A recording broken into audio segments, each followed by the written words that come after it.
जिसे हम इस वीडियो में एक्सप्लेन कर चुके, और उनकी जगह अबू उबैदा इब्ने जर्राह को मुसलमानों का नया आर्मी चीफ बनाया। नाउ खालिद बिन वलीद के जमाने में मुसलमान दमेस्कस जैसी बड़ी सिटी को फतह कर चुके थे। ये इतनी बड़ी सिटी थी कि ये आज तक सीरिया, शाम का कैपिटल है।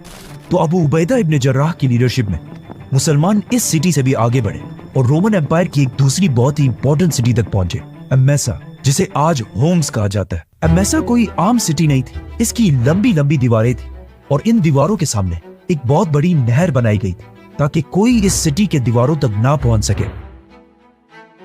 अबू उबैदा की लीडरशिप में मुसलमानों ने इस सिटी को चारों तरफ से घेर लिया। लेकिन अब मसला यह था कि जब मुसलमान इस सिटी तक पहुंचे तो ये दिसंबर की सख्त सर्दी का मौसम था और यहाँ बहुत ज्यादा बर्फबारी हो रही थी और मुसलमान तो सारे अरब के गर्म डेजर्ट से आए थे, तो वो इस सर्दी को बर्दाश्त नहीं कर सकते थे। काफी अरसा गुजरने के बाद भी मुसलमान इस सिटी को फतह नहीं कर सके और आखिर एक दिन मुसलमानों ने फैसला किया कि अब हम और थक गए, तो वो इस सिटी को छोड़कर वापस जाने लगे। ये तारीख में पहली दफा था कि मुसलमान किसी जंग को छोड़कर वापस जा रहे थे। ये देखकर अमेसा का जनरल और अवाम बहुत खुश हुई और कहने लगे कि हमें पता था ये अरब इस सर्दी को बर्दाश्त नहीं कर पाएंगे। तो इस सिटी के जनरल ने अपनी फौज को मुसलमानों पर हमले का हुक्म दिया ताकि मुसलमानों को यहाँ से जल्दी भगा सके, जिसकी वजह से उसकी फौज किले से बाहर निकल आई और मुसलमानों का पीछा करने लगी।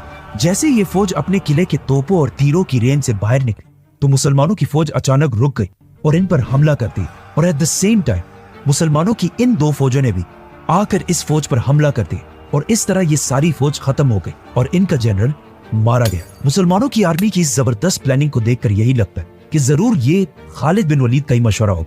अबू उबैदा मुसलमानों की फौज लेकर वापस सिटी के पास आए। अमेसा के लोग जो अब तक बहुत खुश थे, ये देखकर उनका सारा हौसला टूट गया और उन्होंने सिटी की गेट्स खोलकर अबू उबैदा के सामने सरेंडर कर दिया। नाउ अब फाइनली टाइम आ चुका था कि मुसलमान शाम, सीरिया से निकलकर रोमन एम्पायर के कैपिटल तुर्की में कॉन्स्टेंटिनोपल, जिसे आज इस्तांबुल कहा जाता है, उसकी तरफ बढ़ते। लेकिन अचानक एक मैसेंजर मुसलमानों की कैपिटल मदीना से खलीफा उमर बिन खत्ताब का एक बहुत ही इंपॉर्टेंट लेटर लेकर फुल स्पीड मदीना से एमेसा की तरफ पहुंचा और उस मैसेंजर ने सीधा जाकर ये लेटर अबू उबैदा तक पहुंचाया। इस लेटर में बहुत ही एक अजीब बात लिखी थी। इसमें लिखा था कि बस इससे आगे मुसलमानों की फौज को बढ़ने की इजाजत नहीं, और ये क्लियरली लिखा हुआ था कि एमेसा के बाद कोई भी दूसरा इलाका फतह नहीं करना।